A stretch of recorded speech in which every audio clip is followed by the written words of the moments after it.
So now in an earlier video we looked at this circuit here, and I made for mini circuits a better variation where I just took the two Schottky diodes like that and wired it up as one unit. The main thing is these were intended for the breadboard right there. So we have these terminal blocks. They can accept a big wire, relatively big wire I should say.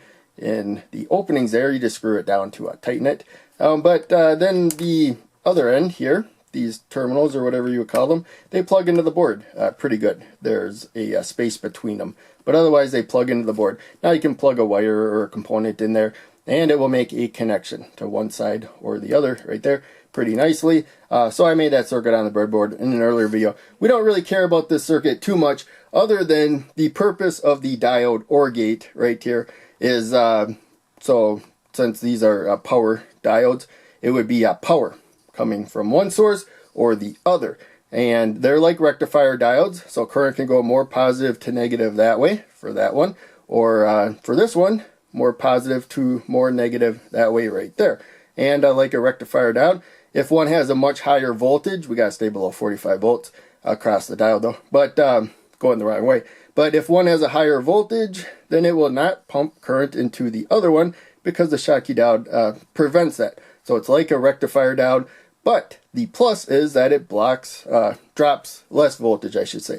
Well, it's forward biased. It conducts probably better than twice as well as a rectifier diode, well forward biased, and still blocks current reverse bias, so from the other power supply, but not as high as of a voltage. You can see how big these are. They're relatively expensive. If all we wanted was rectification, rectifier diode would be a lot cheaper and could handle more voltage for the given size and price.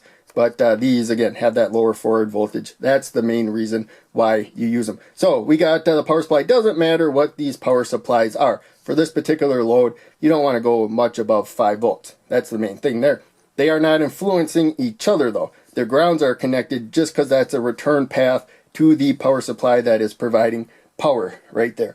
Otherwise, they are isolated. So if I wanted like to recharge a capacitor, that's a backup over here because its voltage is going to go down as it provides power, and thus it will fall below 5 volts at some point if it was above 5 volts. And then all the power will come from the power supply right there. If we wanted to top off the capacitor, we could take a resistor right there, jump the gap there, and current would fill the capacitor. And then when we want to disconnect them for whatever reason, let's say maybe we lose power, we don't want the capacitor to send power back to the power supply. Maybe it's wasting power in that case or something. Maybe it's a short circuit because it lost power. So we want the capacitor most of the time in this particular circuit to be on its own. We could recharge it from something else too. That's perfectly fine. It's not going to affect over here. And if this was a battery, we could recharge that perfectly fine. It's not going to affect the capacitor. That is the plus of the OR gate. But in any case, I like this way that I came up to wire it up. They did not, one of them was above the other one when I went there.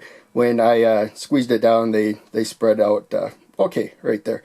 And I used a flat screwdriver. It's a little, there's one side that's a little wider, but I did skip on one of these and kind of bent the middle a little bit. So you should use a Phillips, the one with the 4 sides instead of just 2. But in any case, now we can plug something else over here. This will not plug into a breadboard like these terminal blocks right there.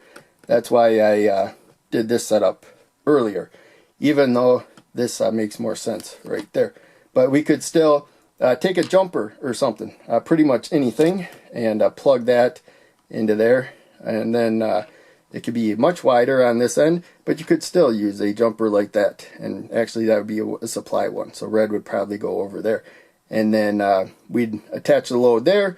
It could either power from that side or powered from whatever we connect over there, but it's gonna head out here to the load, and then we will just connect that end of the load to the negative side of each supply. Again, it can be whatever you want. It's just whatever voltage is higher is going to be the one that powers it. That's why it's an OR gate. As long as power is coming from one side or the other side, the load is going to get powered. But it's not a signal OR gate.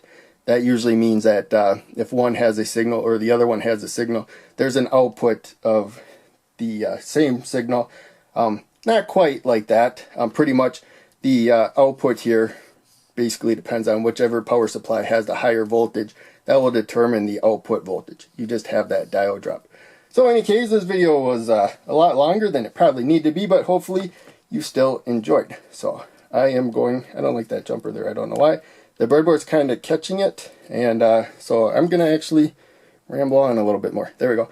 You don't really want to rip stuff out. Every once in a while, breadboard catches something funny. Kind of wiggle it out, get it out as you can. It looks like it probably didn't insert right. It got bent where it shouldn't have been. And this breadboard's pretty old now. It was a high quality breadboard though. I've been using it for years to make these videos. Probably well over 1,000 videos building circuits in pretty much the same spot. And they plug pretty good. I have a few damaged spots that I know about that I avoid with certain stuff. But otherwise, these high quality boards, stuff plugs in pretty good. These switches, though, the higher quality boards don't really adapt to the switch very quickly. This is already pushing it out. If I went to a spot where I never push these switches in, they could fly out even from pushing it. So you just kind of set it like most of the way and press it. Be careful. But over time, they kind of wear down. Cheap boards, they wear down really quickly. And then these switches fit in them pretty nicely right there. But then you might have a jumper like this where it doesn't really quite make a connection because it's used to something larger. These more expensive boards are pretty good at recovering. If you put an odd size terminal into them, they tend to still be able to hold smaller sized wires pretty well. They tend to bounce back to their original shape. So, in any case, hope you enjoyed. Thanks for watching.